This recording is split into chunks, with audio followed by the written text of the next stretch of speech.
All right, let's talk about one of the most famous and honestly most misunderstood rules in all of physics, Newton's third law. It sounds so simple, right? But if you really stop and think about it, it creates this bizarre paradox that makes it seem like nothing should ever be able to move. So let's break it down. And here it is, the big question. Seriously, think about this.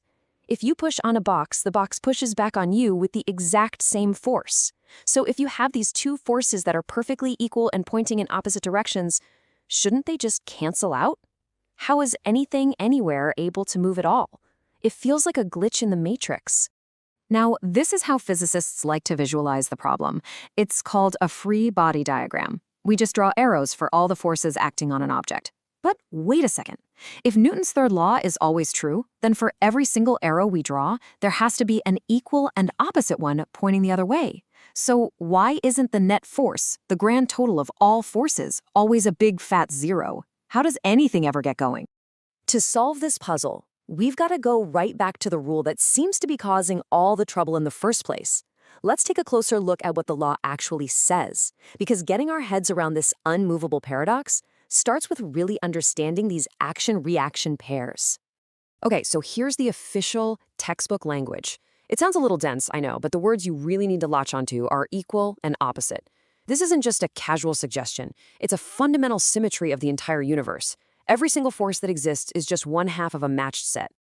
So yeah, that's the core idea right there.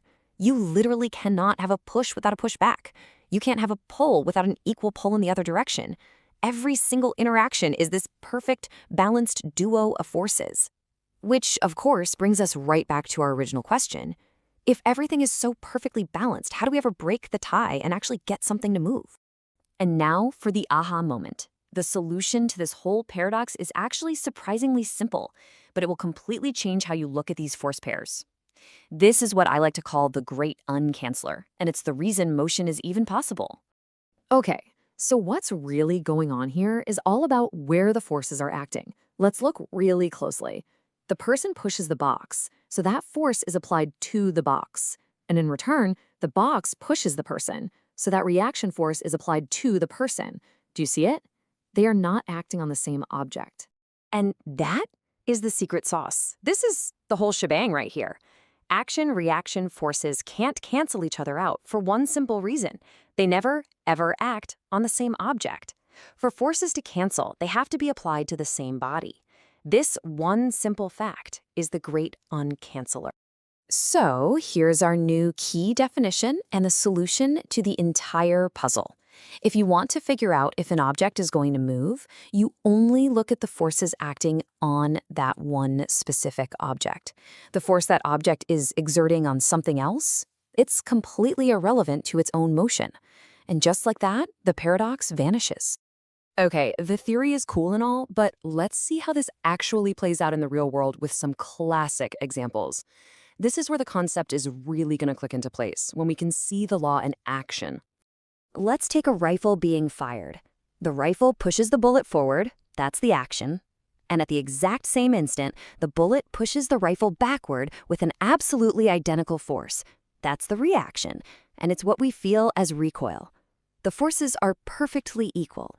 This, of course, brings up the next obvious question. If the force pushing the bullet forward is the exact same as the force kicking the rifle back, why doesn't the rifle fly backward at the same insane speed as the bullet?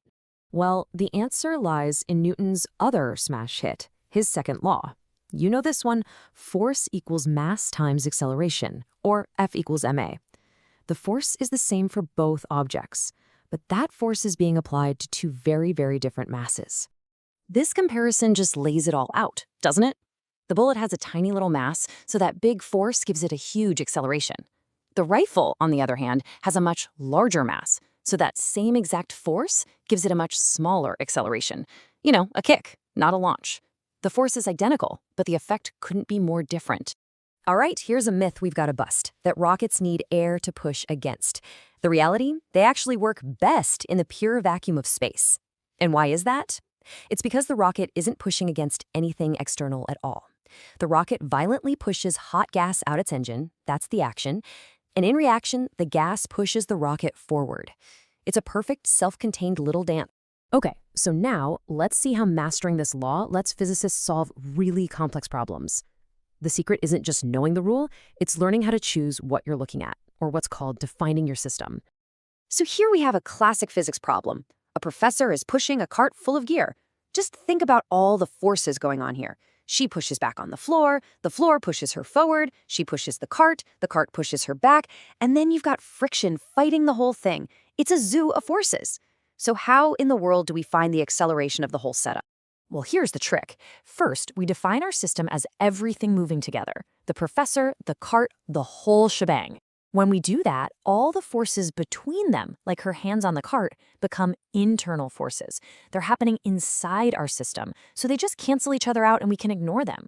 We only care about the external forces, the 150 newtons from the floor pushing forward minus the 24 newtons of friction pushing back.